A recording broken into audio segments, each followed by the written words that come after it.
Full honesty, kind of didn't realize like until right now that this is like the last GA where we're all sitting. I'm gonna start crying. I'm sick of this. Don't make me emotional. That's illegal. Come on.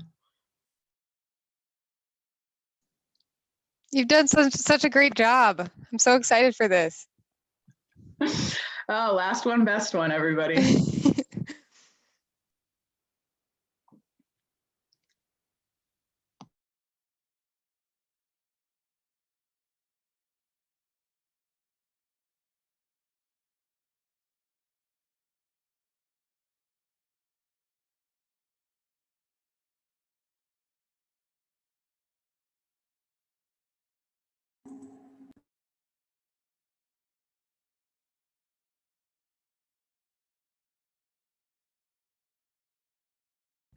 Going to give everybody about 2 more minutes here, and then we'll go ahead and get started.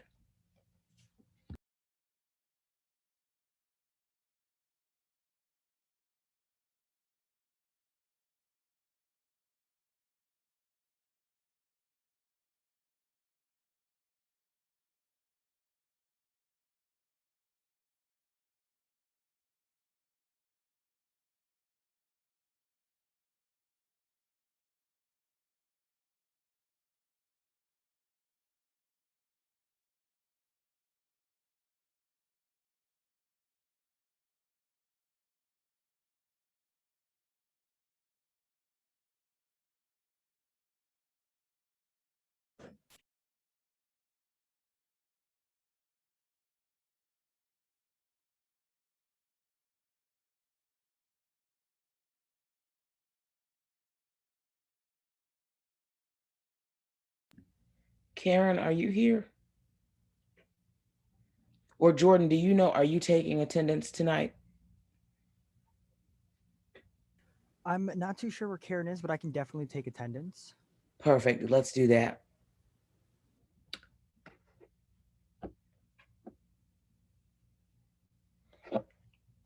As always, put your committee letters in your name if you could. Perfect. All righty. We are going to call this meeting to order at 5:01 p.m. I'm going to start sharing my screen here.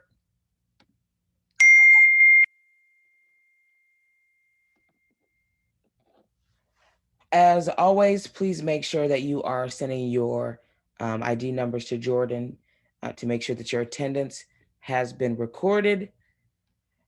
With that being said, we do have a guest speaker today. Peter Kobach is a candidate for the Peoria City Council in the 2nd District. And so he is here to speak with us today. I do want to make it clear, though, at the top that he's merely here to speak, that this does not constitute an endorsement from the official entity of the Student Senate. And so with that, I am going to invite Peter to share with us and take over the floor. Awesome. Thanks, David. Hey, everyone. It's a real privilege to be speaking to all of you. I am a former student senator myself at another Missouri Valley Conference school, which is Loyola University Chicago. So yesterday I was wearing my Loyola Chicago hat. Today I'm wearing my Bradley sweatshirt in recognition of the women's basketball team.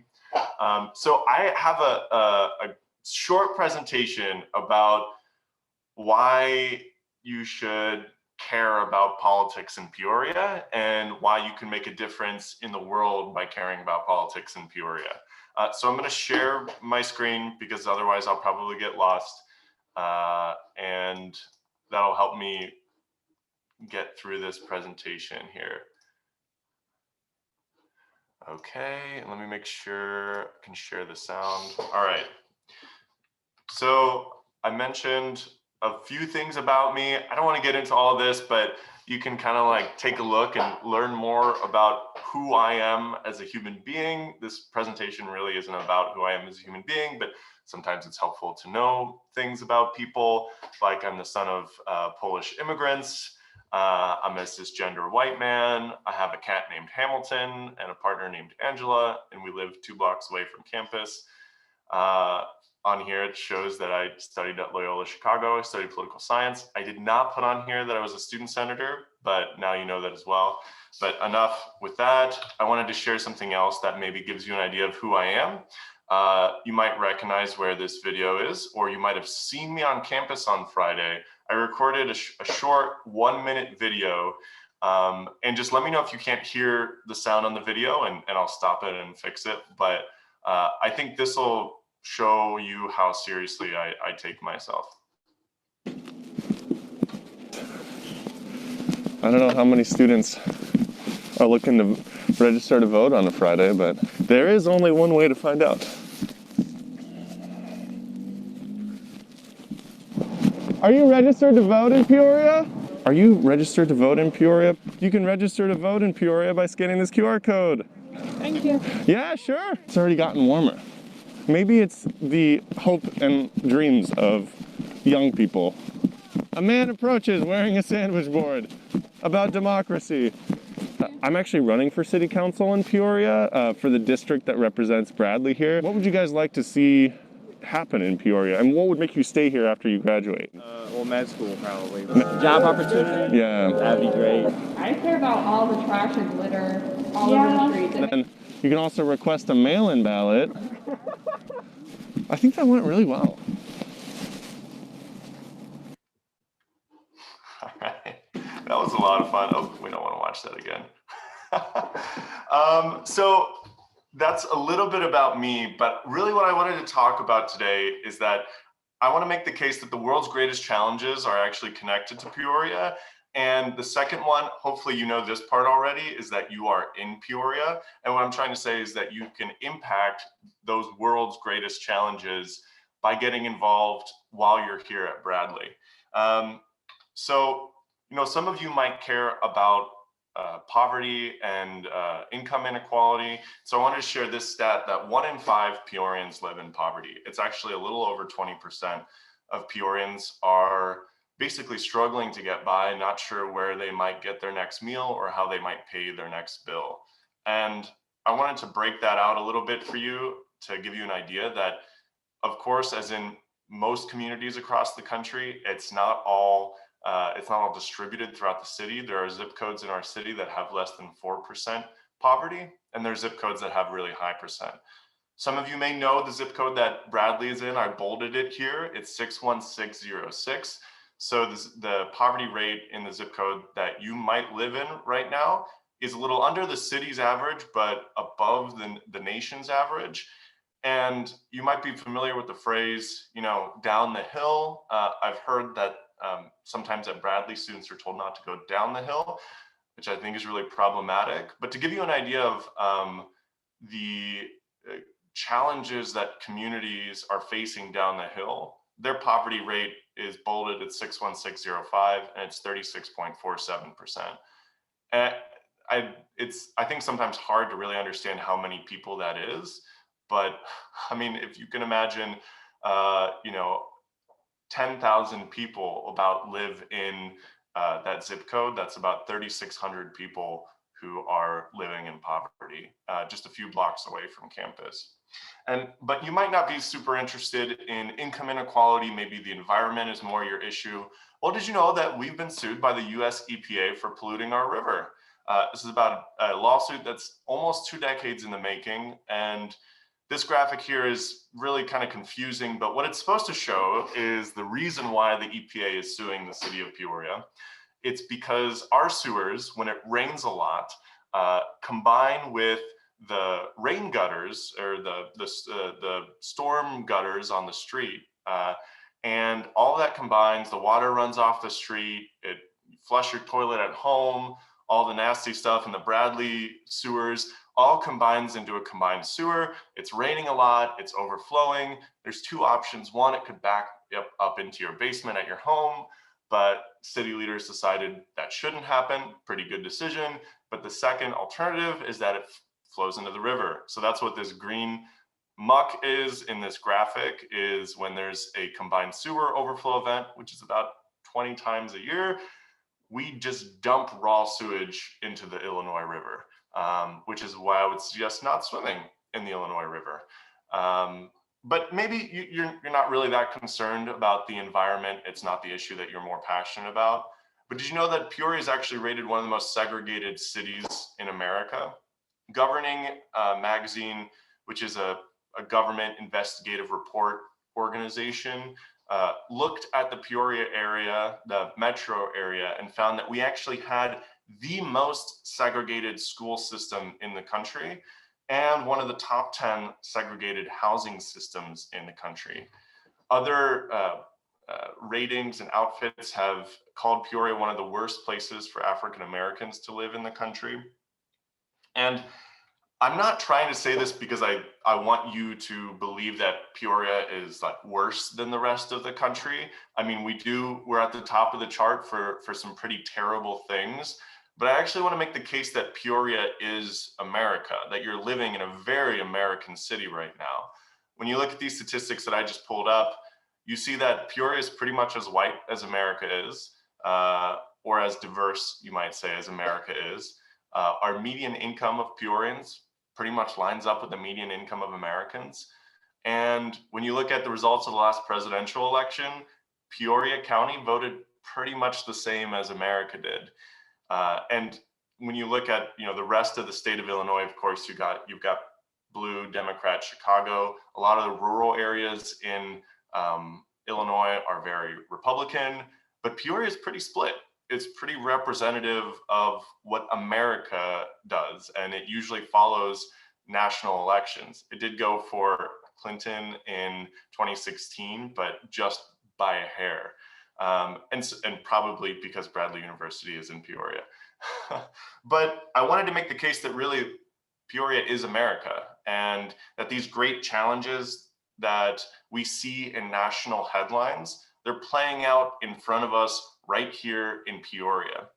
And so I wanted to now pivot to, okay, the challenges in Peoria, but how do people get involved? How has change actually come about in Peoria? And I wanted to share some facts about Peoria politics.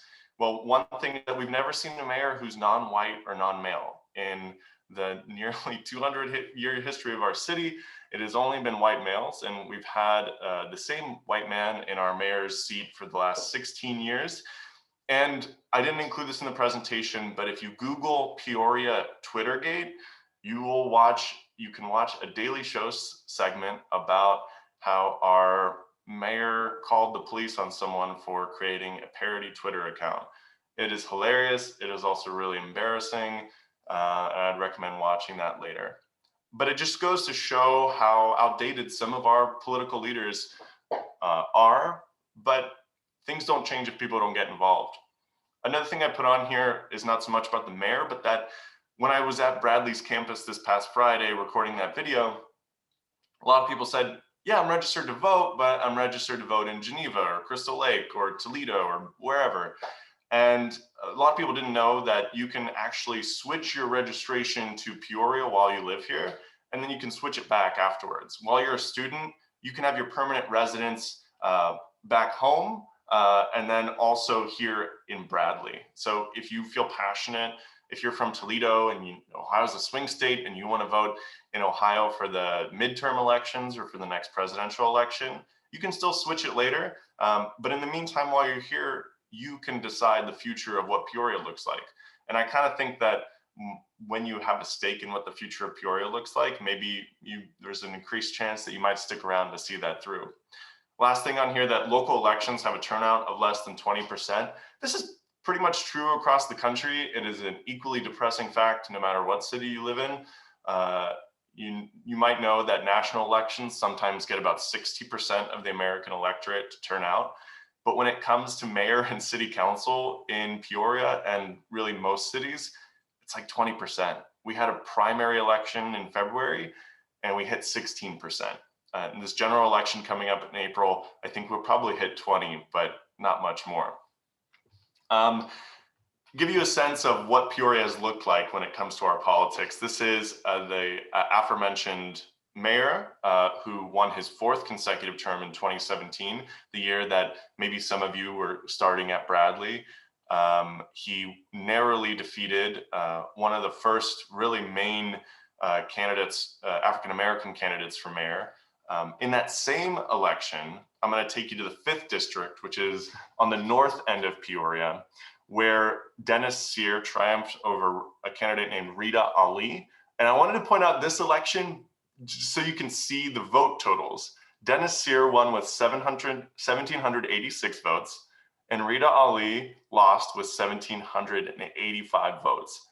One vote decided who was a city council person in that 5th district.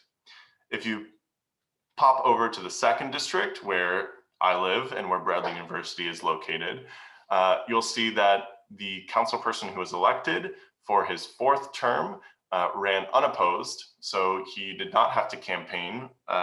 Literally no one stood up to challenge him in this election. And to give you a little bit of context, because I'm throwing around lots of numbers, and I know it's maybe hard to wrap your head around, like, how many people is that? Well, to give you an idea, I circled a little bit of smaller area, Bradley University, where there is about 5,400 students. So, I mean, to be pretty explicit, Bradley students, if they voted as a block, could elect the next mayor of Peoria, could elect the next city council person of Peoria. Basically, any elected position in Peoria could be decided by Bradley students if they voted as a block and came out to vote above 16%, which is the average. Okay, so 2 years after this election, there was another election. The last one had district council members, of which there are 5, and there was also 5 at-large council members who were elected in the next election. You can kind of consider it like the midterms.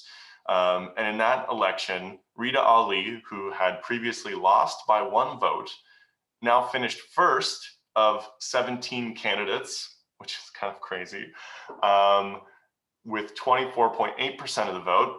You might notice in 7th place, there was someone named Peter Kobach, who finished with 7.7% of the vote, coming up short because he would have had to be in the top 5 to get elected.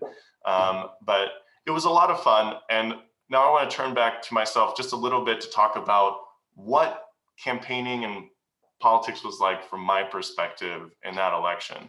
This is a picture from, oh, so sad, when we were able to be in public, from the St. Patrick's Day parade in 2019, and how I was the only candidate and we were the only campaign that started talking about these real issues that we had seen in national headlines but saw no advocates for in the local area. We were the only campaign advocating to decriminalize marijuana before it was made legal in Illinois. The only campaign talking about environmental justice, about making Peoria a welcoming city, about raising the minimum wage in Peoria. And so, we came up short, we lost in that election, but election day is just one day, and the campaign started changing conversations in Peoria. And I think actually paved the way for better acceptance of things like decriminalization of marijuana, raising the minimum wage, and becoming more welcoming to immigrants. So elections happen every 2 or 4 years in Peoria, but in between then, if volunteering on a campaign or, hell, running for office, if that's not your thing, there's community organizing efforts going on in Peoria on a number of issues. One that I was involved in was reforming the cash bond system. And if some of you aren't familiar with this, basically, cash bond is, say you are picked up by the police, they take you to the station, they charge you with a crime, but before you're proven guilty or innocent, the judge will set a bond for you. And if you can't pay that, if you can't pay bail, you are held in jail until your court date, which essentially means that if you're too poor, then you will be held in jail. And no surprise, this disproportionately has impacted Black and brown people in Peoria and folks who have lower incomes. So along with a ton of other activists, we started talking about how this system could be changed to create a more equitable criminal justice system. This was back in 2019, but in January of this year, Illinois became the first state to officially abolish the cash bail system. And I'm not trying to say that Peoria, was the reason it happened, but we are connected to this line of reform that, you're seeing in national headlines. This is a All Things Considered from NPR headline, that the work that's being done here in Peoria is connected to that change that people are fighting for across the entire country. And because of what we were doing here, people will be able to spend more time with their families, more time in their jobs, instead of sitting in jail waiting for their court date.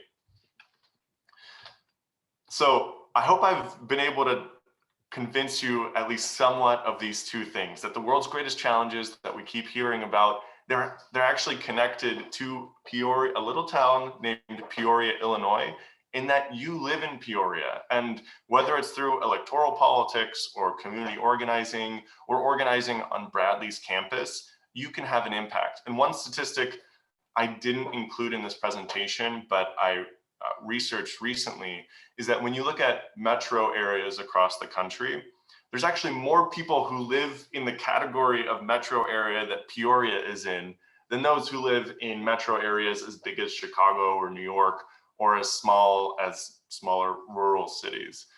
So when we come up with better ways to impact our community and lift people up and support people, then those ideas can be translated to more Americans than if we lived in a huge city or if we lived in a small town. And that's why I think it's important that we fight for climate change in Peoria, not because Peoria will stop climate change, it won't. But if we figure out better ways to combat climate change, then that idea can be spread to more cities in America. But I'm gonna say one thing, change, you probably heard this before and experienced it, change takes time. I ran in 2019 for city council, the first time I've ever run for public office, and I lost. I came up 7th of 17 candidates. And like I said, you needed to be in the top 5 to get through. And it was pretty sad, to be honest. It hurt, but I picked myself up and I kept going, organizing in other ways. And I think one of the reasons to be more vulnerable and share with you more about my personal life is that I mentioned my parents are immigrants from Poland. I have a picture of my family here. Love my dad's beard here. I'm the little baby that's being held by my brother. So all of my family was born in Poland and immigrated here. I'm the first in my family to be born in America. And my dad was a union leader in the movement that eventually toppled the communist regime in Poland. And when he was my age, he participated in civil disobedience that landed him in prison for 5 months. When I was like a very artsy teenager, I thought I would do this really intense photo, which is kind of silly in retrospect, but I wanted to share it because this is his jail uniform or his prison uniform that he got during that time. And only as an adult, I realized that he was placed in jail, or prison, sorry, 10 years before he could cast his first Democratic ballot for the president of Poland. And I've kept that realization close by with me when I think about how long it takes for change to happen sometimes, but that my dad was part of a movement in Poland, a country that most Americans, don't really care about and don't ascribe much value to. But he was part of a movement that ended up toppling the communist regime in Poland, which also caused the Berlin Wall to fall and the Soviet Union to collapse. And I hold on to that as a reminder of how much change one person can do, but how sometimes it takes a lot of time. So I know there's going to be a little bit of Q&A after this, but if you want to learn more about my campaign or what I'm up to in Peoria, I have my handle there on Instagram. I also started TikTok. I started a TikTok, but it kind of sucks, so don't judge me for that. You can go to my website to learn more about the campaign, and it also has voting information on it. So if you need to learn how to get registered to vote or how to request a mail-in ballot, all that stuff is on my website too.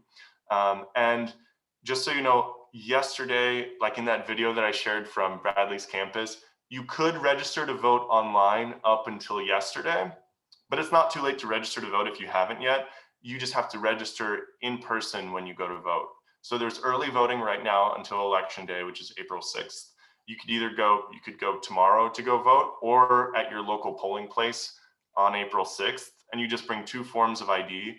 It's super easy. You bring 2 forms of ID and just prove that one of them has to have a Peoria address, and you can get registered to vote right there and cast your ballot. And you will be casting a historic vote because the final 2 candidates for mayor are a Black woman and a Hispanic man.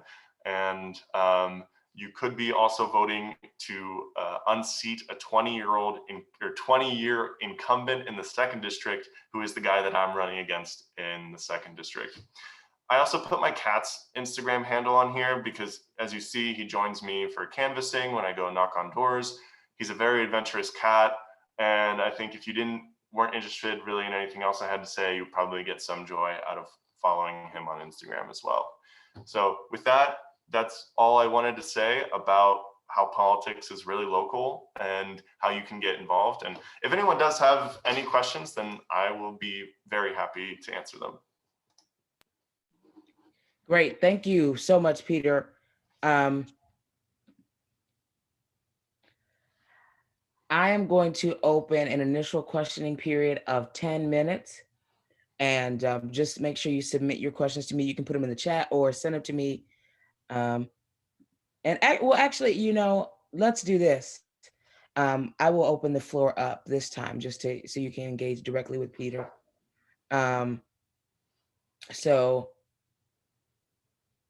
If you have a question, just put a dot in the chat and I will call on you. I do have one question here first. So I'll just ask this one that someone sent to me. Is there any way to join the campaign, or is it too late? No, it's definitely not too late. We do phone banking during the week, which is just getting together on Zoom and calling our neighbors and letting them know how to vote, how to get out to the polls, and what our campaign stands for. And we also go knock on doors on the weekend, and we do it COVID friendly. We wear masks and keep a social distance, have hand sanitizer and everything, and we don't shake anyone's hand or get too close to them. So it's all very COVID friendly. But if you're interested in getting involved, there's a sign up form on our website, or you can just DM me on any of the social medias. Great. Also, someone said, could you talk about the work that Lauren Bacon has been doing with you? Yeah, sure. So Lauren Bacon is an intern. She's a Bradley student, and she has, we worked with the Women and Gender Studies program to create an internship that counted for class credits. So she's been kind of getting the variety of experiences that come with a political campaign. So I imagine all of you have expertises or skills that you are most familiar with. Maybe you're really good at social media marketing. Maybe you're good at fundraising, public speaking. Well, all of those play a role in a campaign. And Lauren, as our intern, has been able to kind of dip her feet into all the different roles that that are required in a political campaign. It's definitely too late to start a new internship with, what is it, like 2.5 weeks until the election. But I will say, just to plant the seed, I'm obviously hoping to be elected. And if so, I'd like to create more internships under city council candidates or city councilors and mayors so that more Bradley students can get involved. So I'd like to create an ongoing internship as a city councilman where students could learn more about local government and what it takes to write policy, get constituent feedback, et cetera. Great. All righty. Let me get this timer here really quickly. And then we'll start with Emma. Hello, my name is Emma Hoyte, and I'm the student body president here this year. And we're actually in the middle of voting. This is the first day of voting for us. So a lot of people in this Zoom call are also going through an election season. So we're all in this together. We will make it through. But my question is this in this position, is it a full-time job? And if not, what else do you do to fill your time, I guess? Yeah, so right now I work for the Peoria Park District, which is the largest and oldest park district in the state of Illinois, and a great place to work if any of you are looking for a job. And we are currently hiring for like camp counselors over the summer, as well as full-time positions. But I've worked for City Hall, I've worked for the Peoria Public Schools, and now the Park District, all in full-time roles. Technically, all city council and mayor positions are called part-time. The mayor is paid about $55,000 with benefits, which in my mind feels pretty full-time, but it's still considered a part-time position. Council members are paid less. They're paid about $13,000 with benefits and with a pension too. So not really enough to survive on. So it's unfortunate that because that's the structure, most city council members are either independently wealthy or they're retired. But I'm going to have to find a way to continue making money should I be elected, because I'm not independently wealthy. Great, thank you. Landon. Oh, so it was actually my question. I'm sorry if you already mentioned it, but where did you say you were from again?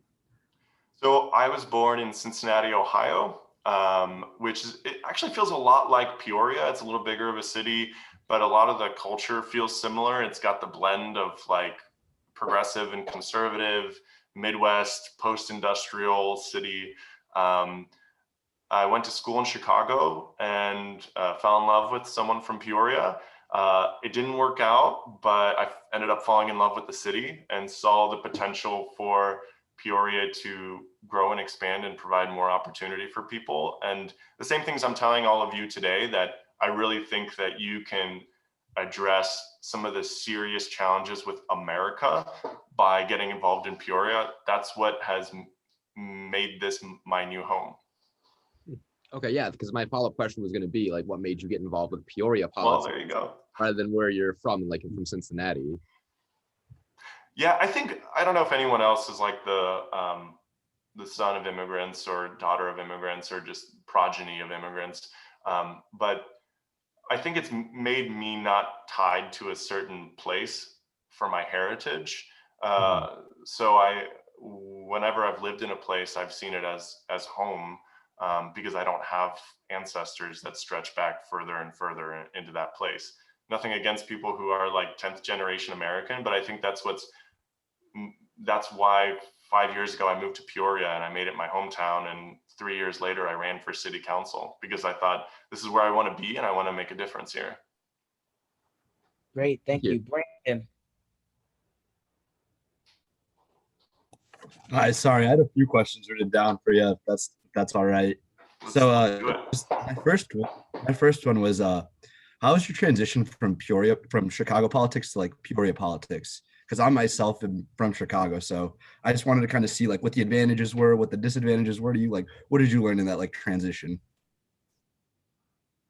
Yeah, I see the Chicago flag behind you.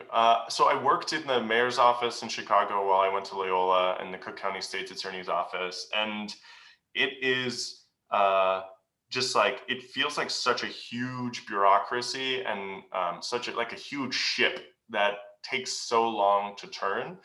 And not to say that it's not possible to create change there, because as a student, I was involved with community organizing, and there's a lot of great community organizing in Chicago. But when you look at like the differences in scale, Peoria is 113,000 people, compared to Chicago, which is a few million people. And so in Peoria, you can like email the mayor and you'll get a response. You can show up to city council meetings and run into the mayor or city council and actually have a conversation with them. And after you graduate as a professional, it's a lot easier to get onto like the board of a nonprofit or to get really involved and make a name for yourself here.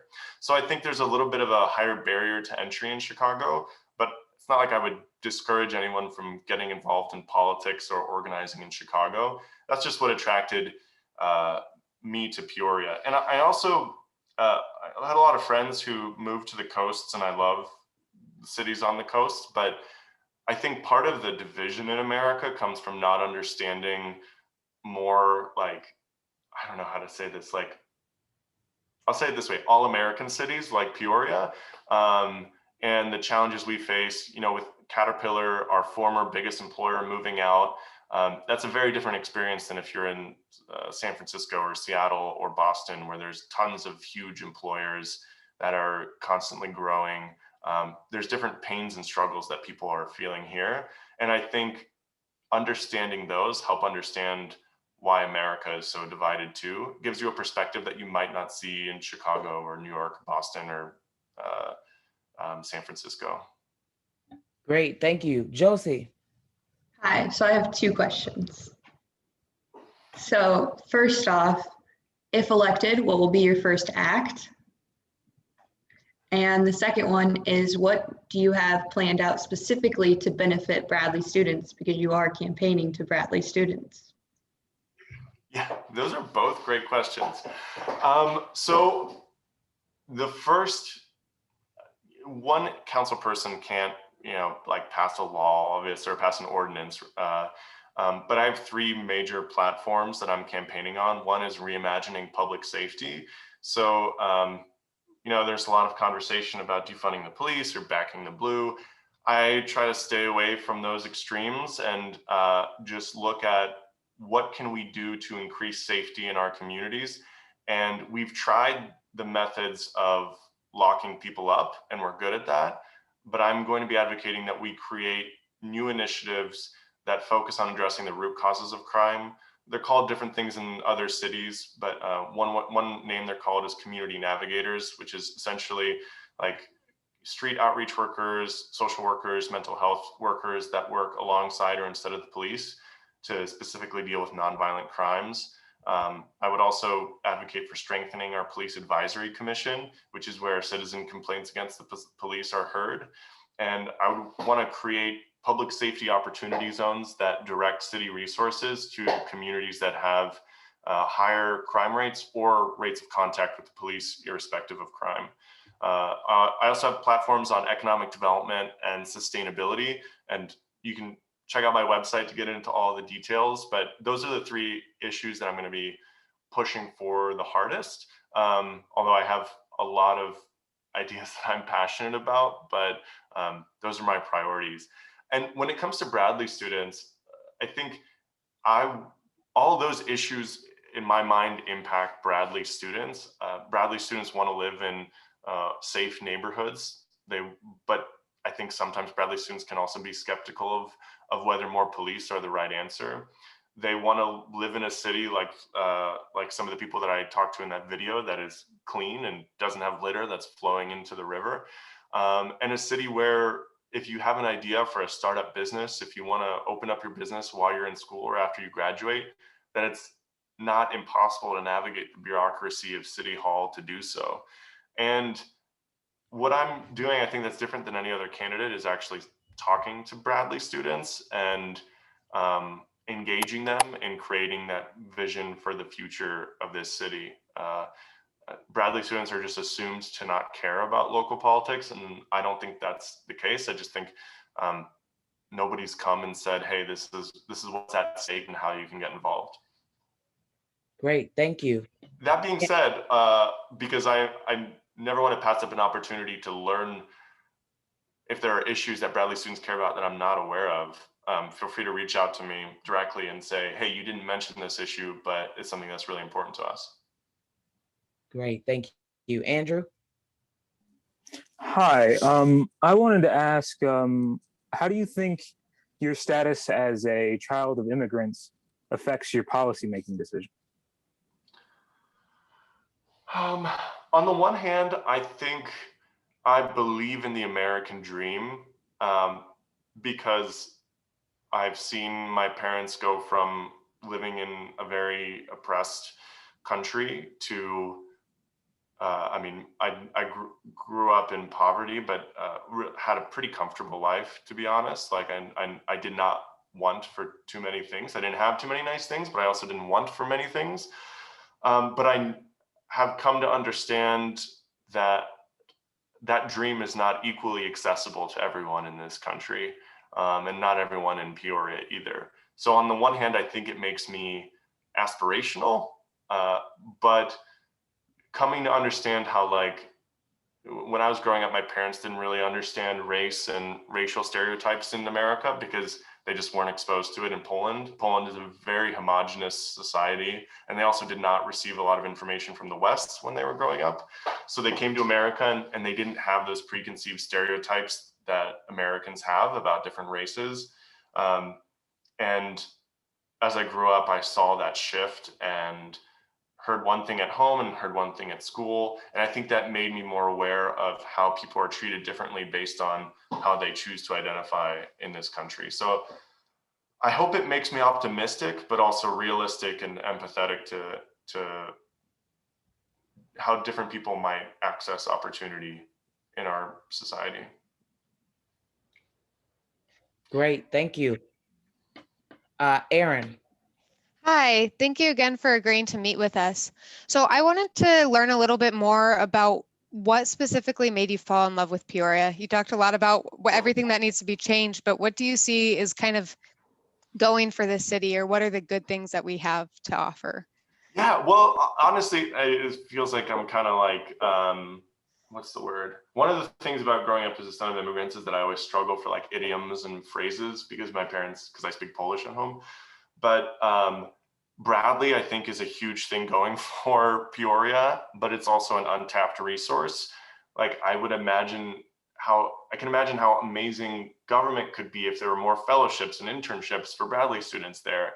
And really right now it's very limited. But also, like I mentioned, I work for the Park District, and we have the oldest and largest park district in the state of Illinois. And it took me a little while to really explore nature here. And yeah, okay, we don't have mountains and stuff, but we have some of the greatest mountain biking trails in central Illinois, and maybe even the entire state of Illinois. We have lots and lots of hiking and walking trails and biking trails in this city. It is, I think, a very friendly city.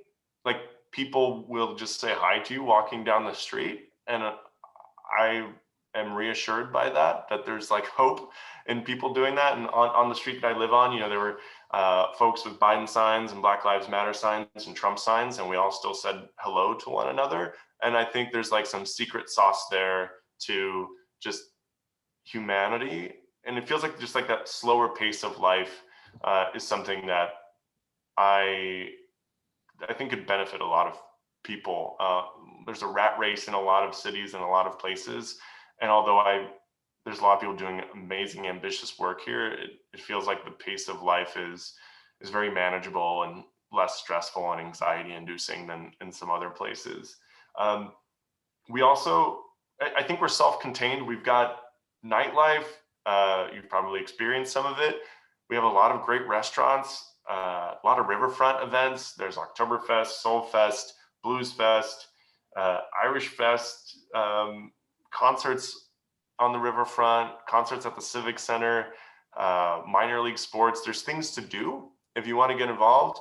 And then the last thing, although I always place this last because I don't think it's like the selling point, it is nice to be in a place where you can get away to either more nature and go to rural parts of the country, or to a big city like St. Louis, Chicago, or Indianapolis. So I think our city is amazing as it is, but it's also nice that we're like within driving distance to like huge cities and also like national forests and rural America. Great, thank you. And lastly, AJ. Hi, thank you for taking the time, by the way, for us today. But my question for you is, what is your stance on the Peoria pension tax referendum? Yeah, good question. And AJ, I ran into you this weekend, right? Yeah, I recognized you. Yeah, I was walking through the neighborhood, handing out some literature. So to give some context for other folks who might not know all about pensions in Peoria. So pension, and I'm going to get super basic, even though it's going to probably be too basic for some people, but maybe just the right amount for others. So pensions are basically retirement funds for workers. And as city employees, you receive retirement funds in your account, in your pension. And after you retire, you get paid from it. Now, for decades, the city has not been funding those pensions. So we've made promises to people that they would get that retirement money, but we didn't put enough money in the bank to actually pay them. So over the last few years, we've been raising taxes and raising fees to pay those pensions. And we can't really change the structure of the pensions because it's mandated by the Illinois Constitution. So we're kind of in a quandary here where we are mandated to pay these pensions that we haven't paid, but we don't have enough money to do it. And the costs keep going up. And because Peoria's population is like kind of staying the same or slowly shrinking, we don't have more tax base to pay for it. So on the April 6th ballot, there's going to be a question of whether you would want to see the tax raised to be able to pay for those pensions. It doesn't actually mandate City Hall to do anything. So it's more of like it's like a survey that's on the ballot. So if it passes, it doesn't mean that City Hall has to raise taxes. And if it fails, it doesn't mean that they can't raise taxes. It's just a kind of a thermometer for what Peorians want. I've heard a lot of people who feel that they're overtaxed.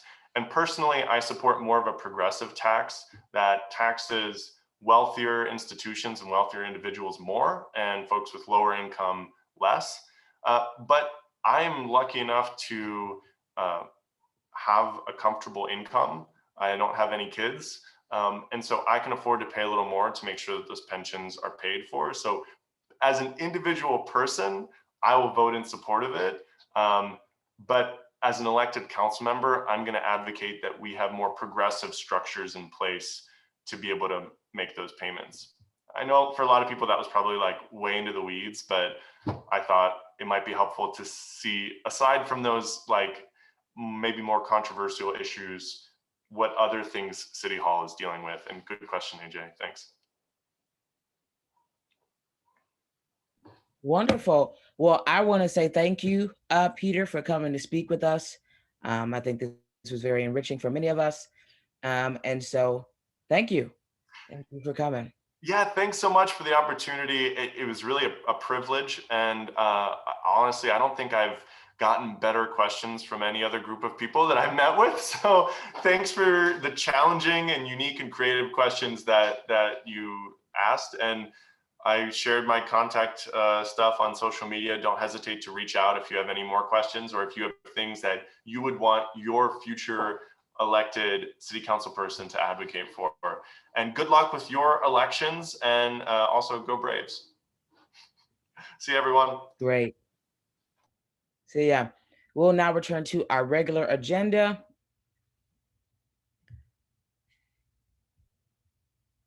Are there any questions or concerns about last week's minutes or the whatever we met last? Okay, seeing none, we'll move directly into department reports, starting with academic affairs. Hello, everyone. I just wanted to give a special thank you to my committee for all your hard work and dedication. I loved getting to know you guys and working with you guys. So specifically shouting out Karima, Nick, Hayden, Hashini, Danielle, but I don't think she's here. Erica, Casey, Ren, you guys were all amazing. And I was just so lucky to have you guys and to really kind of hear your guys' perspective on different issues. Further, I just wanted to take the time to thank Emma, David, Brandy, and Ellie. I've just been so impressed by your guys' passion for Senate and making student lives better. You guys are really great role models for Senate and wonderful representatives of the student body as a whole. So just thank you. Other than that, no report. Great. Moving on to campus affairs. Hello, no report for me either. I'm just going to be working on transition packets for the next campus affairs chairperson. And I'm just grateful to have had the opportunity to serve you guys as the campus affairs chairperson. And I want to thank my committee for putting up with me and making my work easier and working hard, and also the cabinet members as well. And have a good rest of your week. Great, thank you. Moving on to campus safety and community relations. Super unique, but I also need to take the time to thank Brandy, Ellie, David, and Emma for all their hard work and dedication this year. They led us through COVID, and we were all able to do great things together. Couldn't have done it without those four. I also want to thank the members of my committee, Brian, Peter, Caitlin, and Joshua, for their hard work as well. And thank you to all of you guys for giving me the opportunity to serve as the CSCR chairman. Great. Moving on to diversity and inclusion. Yes, piggybacking off that, I want to say thank you all for letting me serve as DI chairperson, even though only for a short time. I still am grateful for doing it. And thank you to everyone who worked in my committee, specifically Andrew, Caitlin, and Brandon. Thank you for all your work, and that's it. Great, thank you. Moving on to internal, I don't believe Karen is here. Has Karen joined? Nope. Okay. Well, she says, great job to all those who campaigned. Please don't forget to vote and encourage your friends to vote. Moving on to public relations. I just want to say thank you to my committee and all my committee members, for just making my job easier, and, just all of us having an amazing time and just talking and doing all the great stuff that we did. Great. Moving into student body executive reports, Brandy. Yes, happy Monkey Monday, everyone. I know that next week will look a little bit different than this week, but I just want to say you all did an amazing job coming up into the third month of the year 2021. 5 more full weeks left. Whoop, whoop, guys. I know it's surreal. But as a committee, as a board, as an organization, you all have done a lot. We've seen a lot of passion from all different areas. So I just salute you all, and I hope that if you are continuing in the fall, that you keep up that passion, especially if Student Senate will happen in person. So kudos to everyone who has gotten this far. I know there's been a lot of different changes, but you all have done really, really well. And I thank you guys for keeping me on this long. Great. Ellie, I know you don't have anything, but I would like to give you the opportunity to say something if you wanted to. Yeah, I mean, pretty much the same as everybody else, but I guess it is important to say that I never thought I would be able to have an experience like this. And I'm really thankful for all of your guys' hard work through such a strange year, and just for, working together and being understanding of everybody and everything. And it's been really amazing. And I'm excited to see what will happen with elections and in the next year. It's going to be great. Great. I just want to say it is not easy to be a part of a virtual organization. And I think it's very easy to disengage from things that are not demanding your physical presence. And so I just want to say a huge thank you to all of you who have taken the time to engage, to do your part, to make this campus, this community better.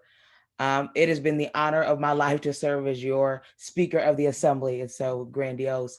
But really, this is a community that is full of public servants, current public servants and public servants that will go on to change the world in our national scene. So I'm very thankful for all of you and for your hard work and for your dedication and commitment.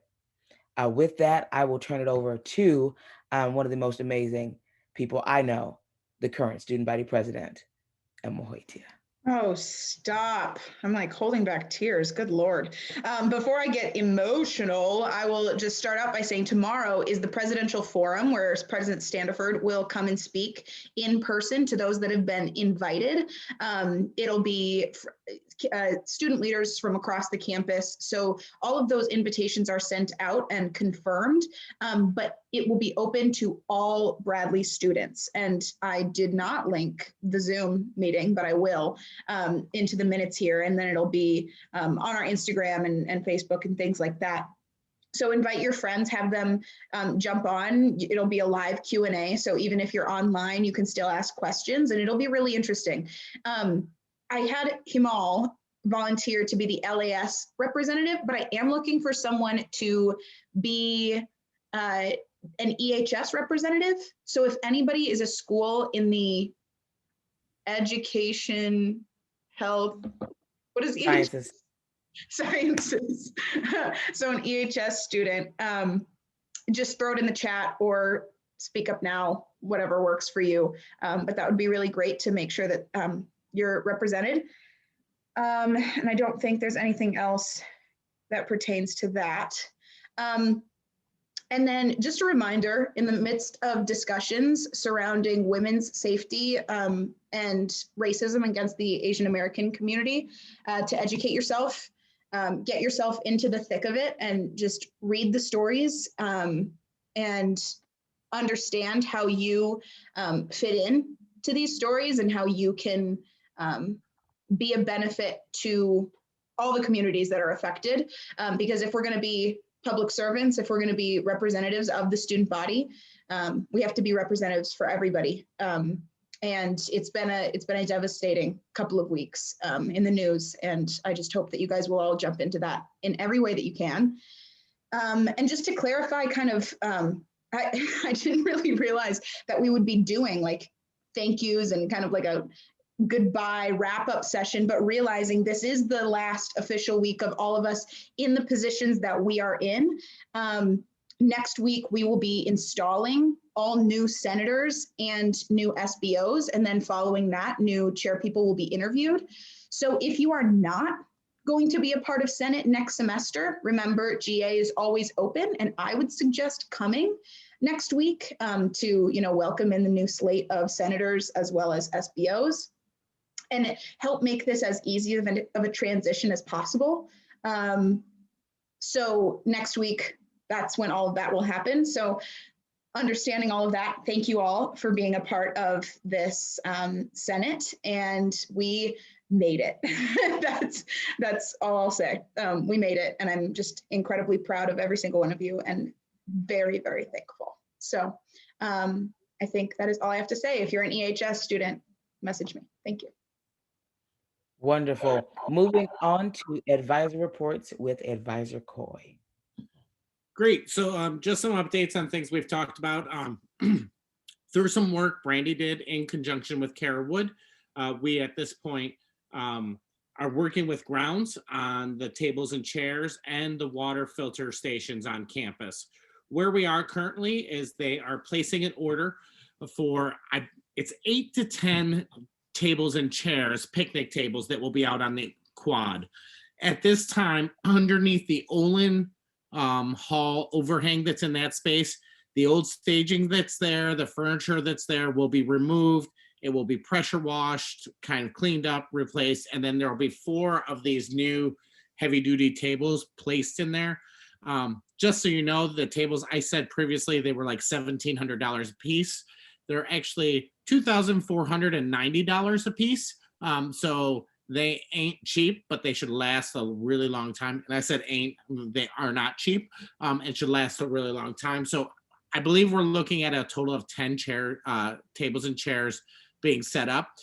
And then at that point, it will, the areas that you see along flower beds are going to be extended, where additional picnic tables will be put in. So they're not going to put in the cement walkways. They are going to extend some of the mulch flower beds and add them into those sections. So that's going to be coming through. After that, right now, they're looking at Bradley Hall, Olin Hall for replacing / flipping current water fountain bubblers, is what they call them, over into bottle fill dispensers that'll be looked at.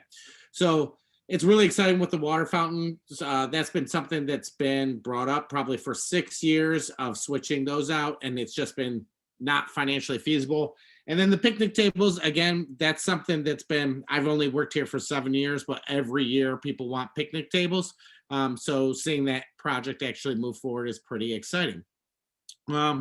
Also, just at this point, sharing the information, over 21% of the eligible students on campus have already voted in the elections. That number was as of like 4:45 or something like that. I didn't update data as this meeting was going on. So that's pretty exciting that we're already almost, if we're not past the 1,000 mark, we're very close to the 1,000 mark at this point. And just a reminder, the results will be posted on Facebook through the Student Senate site, kind of going through that route, going through there. At the April 5th meeting, I'll be discussing Welcome Week and Family Weekend and Homecoming and kind of what that looks like for us as a university. They're in process due to COVID rollbacks. I will share the large theme that it appears that is more likely than not is that Family Weekend and Homecoming will be combined to one weekend, and it will be that October 1st through the 3rd weekend that will occur. But that's still kind of pending because we have to look at a lot of different COVID regulations and different decisions that are being made. So we're going to keep working on that. I put a reminder, your term doesn't end until the semester. I didn't realize we were installing officially next week because that's different than what I had thought the bylaws had in regarding to installation and timeline. So I'll work with Karen just to verify that. And then I just had the last comment on there that maybe for community affairs or something else might want to be sharing the information on voting locally or how to vote or register, whether that's through PR, through ANI or anything else. Those are all options. And Peter kind of gave you the exact information on how to go ahead and register. So I'll pass that on. But we'll kind of go from there. So that's my updates. And yeah, I think that's it. Alrighty. Are there any constituency reports? And remember, you'll state your name, your position, and then go from there. Hi, it's Andrew Green. I'm an at-large senator. I am doing this by voice in part because I didn't know which committee to send it to. There was a recent update out of the governor's office regarding, or I think it might have been the president's office, that is expanding COVID vaccine output from April 1st, being that all adults are allowed to get it. I was wondering if Bradley was going to be distributing or could provide information regarding where students on campus could receive vaccinations.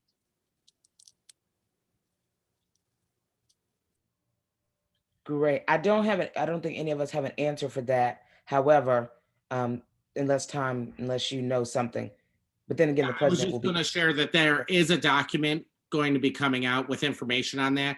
Bradley will not be permitted to distribute it at this time or do anything along those lines. So it really is going through Walgreens, CVS, any of the Peoria County areas, the same as kind of any other citizen needs to do. Great, thank you, Tom. Any other constituency reports?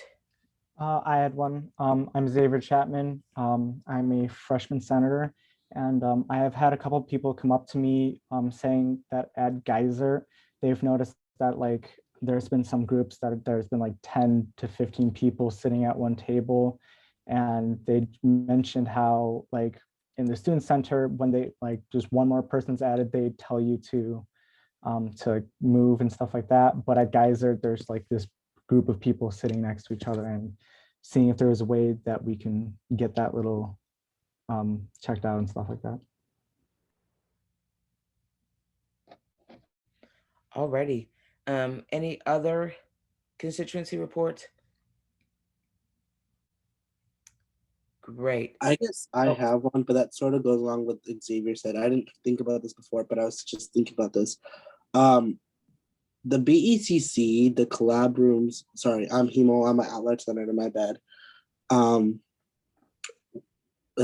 I just noticed this, the BECC, the big collab rooms are often taken by students that are just alone. And, you know, as collab rooms, they're meant to be used for collabs. Like if people have group projects, it's hard to do group projects with them. And you could technically reserve your spot there, but it doesn't allow you to reserve a spot. So is there some way that we can look into that? And Hamal, just so you know, those collaboration room occupancies right now are at 2 people maximum for those spaces. Yeah, that's okay.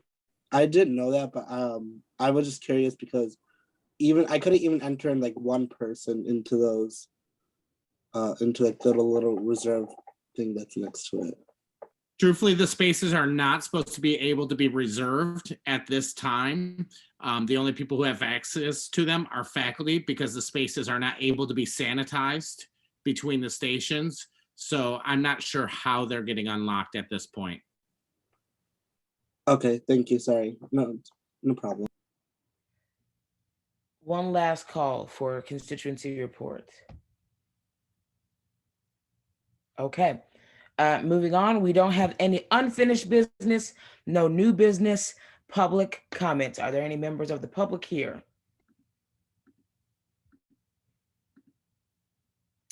Okay, any announcements? Wonderful. Is there a motion to adjourn? Motion. Is there a second to that motion? Second. Motion has been seconded. We adjourn at 6:04 p.m.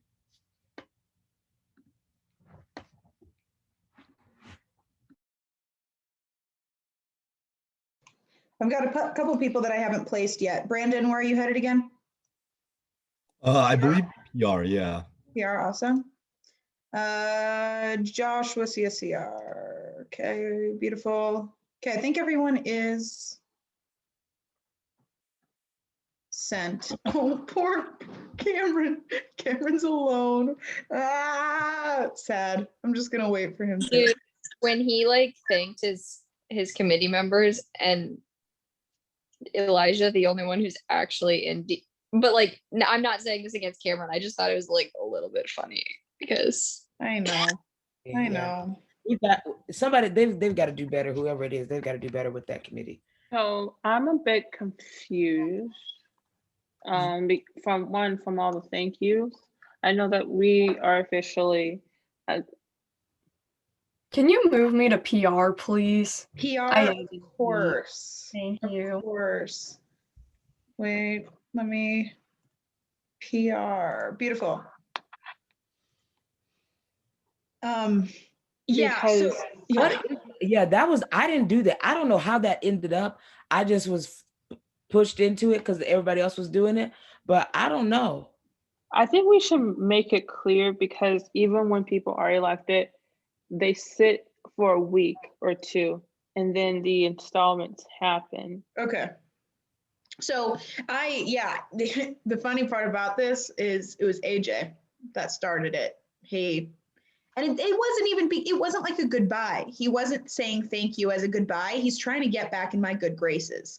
And so he put that in his minutes, and because he's trying to say thank you via, I mean, I'm pissed at the guy. Like I'm leaving him on red. So he says thank you. And then because this is like the last week of like voting, I think everyone just started getting kind of tumbled into this, which I don't think it's all a bad thing because but I wasn't aware that people needed to stay for a couple weeks, which does make sense. So we will make it clear and we can send out an email tonight. Because the way it works is that the current board votes for the parliamentarian. If we were to install a new one, then an entire new group of people who may not know what's happening would vote for it. So they don't have to stay for a couple weeks just for next week. Because I was trying to tell Karen, but she left early for a meeting, that to see if she would be interested or wanted to tell NGA that we'll be voting for a parliamentarian, or if you're interested, let her know. But she wasn't there, so I don't, like, we may have to postpone that, but hopefully we can mention it next week. That say if you're interested, or maybe do it individually and tell people if you're interested, let Karen know or let someone know. Yeah, but the current one, because it would be kind of weird if either not a full Senate or a half Senate or a bunch of new people just like, yeah, she seems cool or he seems cool. Very good point. Yeah. So I will send out an email now as we speak. Do you have a list to send out to everybody? I'll just email the roster. Is that what you use? I have a contact that says Senate. I just type in Senate Then everybody. do you have a second, or do you have Senate, or do you have speech? I have speech in a second. It can be pretty quick. Okay, cool. So Then just type up, say, really sorry for the miscommunication. You have 3 remaining weeks. Is it 3? Are we going with 3? What does it say? Maybe I just made that up.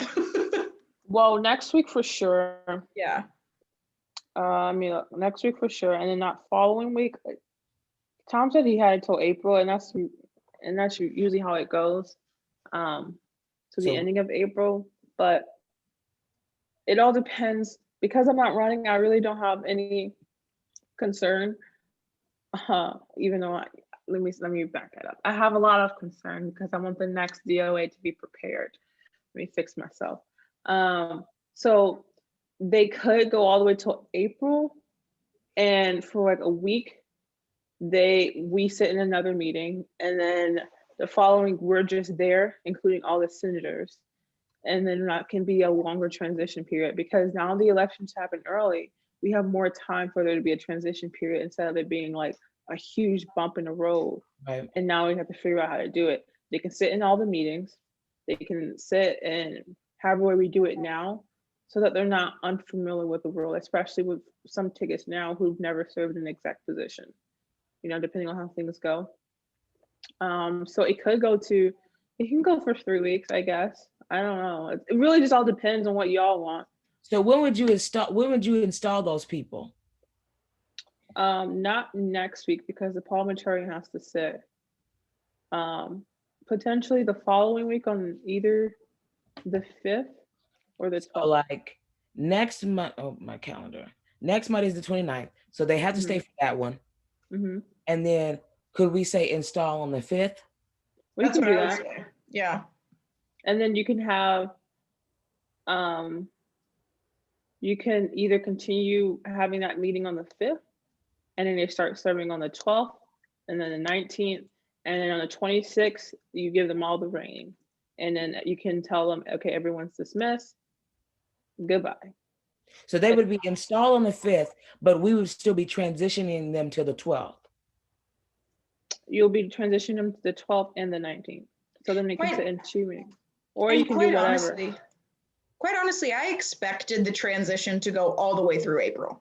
Like everyone would kind of be on the hook to have, like text and email and answer questions and stuff like that. Even if it's not like an official meeting or something like that, that everyone kind of stays available. So when would the senators be released? Like we would still be transitioning them until like they would take over full control on the 19th. But when do the senators get to stop and the new senators come in? You can think of it as a whole. I mean, they really don't have anything to transition with unless we have something. 1% and my laptop is dead, so I have to leave, but bye. Bye. They really don't have anything to transition with. Right. So I mean the senators can stop after when? That's what I'm saying. Like when could they, since we would have them we would be transitioning them to the 19th. Would we keep the senators until the 19th, or would we just say after they're installed, just bring in the new senators too? Yeah, and I think they're all current senators. No one who is running. Most of them would be. So it doesn't matter. So let's say the 5th we install and the new Senate takes over, like the new senators. Should we install the new senators at the 5th or install them at the 12th? I would say the 5th. Yeah. So install everybody at the 5th. Yeah. FBOs and senators on the 5th. Yeah. So that means current senators would not have to attend on the 5th. Or would they have to attend on the 5th? They would still attend, I think. They would still because they're still there. No one's been instated at that point. Right. So there's no vacant. Yeah. So there's no. Okay. Got it. So I will include that in the email that you will have to attend the 29th and the 5th meeting. After that, you are dismissed if you are not going to be a current member. Yeah, I would. We can patiently wait till Wednesday, I think, and see what Tom timeline looks like, because Yes. said Okay. something different in the meeting. So I Yeah. want to just see what his calendar looked like because he said his calendar went till April. So Yeah, I want to let's see talk what tomorrow. that is. Let's talk tomorrow. Is that when our meeting is tomorrow or Wednesday? Yeah, exactly. Oh, yeah. What else was I gonna say? Meeting, the 5th. So I plan to be there on the 5th. However, I will be at a tax sale in a different state. So yeah, I would plan to be there, but the state is known to not have, where I'm at is known not to have the best stable Wi-Fi. Yeah. So but I plan to be there. I plan to be there. Cool. Sounds good. Wonderful. Okay, guys. Have fun at speech. We'll talk tomorrow, finalize everything. So Brandy, you're good with not sending out an email right now. We wait until tomorrow to make sure that everyone's lined up. Email for what? Like email sent to clarify. I will be emailing them? No, No, I'm I just, will. I'm We're saying, just gonna wait. We're gonna talk to Tim tomorrow and then right. send out after that. good. Right. Good. Just And want to we're make sure. meeting, and it's tomorrow event is in Markin, right? Send. No, Garrett Center. Garrett Center, 6 p.m. Garrett Center, 6 p.m. Okay, and I just walk in. When do we have the space starting at? They'll be setting up probably at like 5:30, so I'm gonna get there at 5:30. I'll be there at 5:30 as well. And is it till 7? Yeah, that's what I'm expecting. Okay. Yep. Great. All right. Bye. All right, guys. See you later. See ya. Bye-bye. Bye.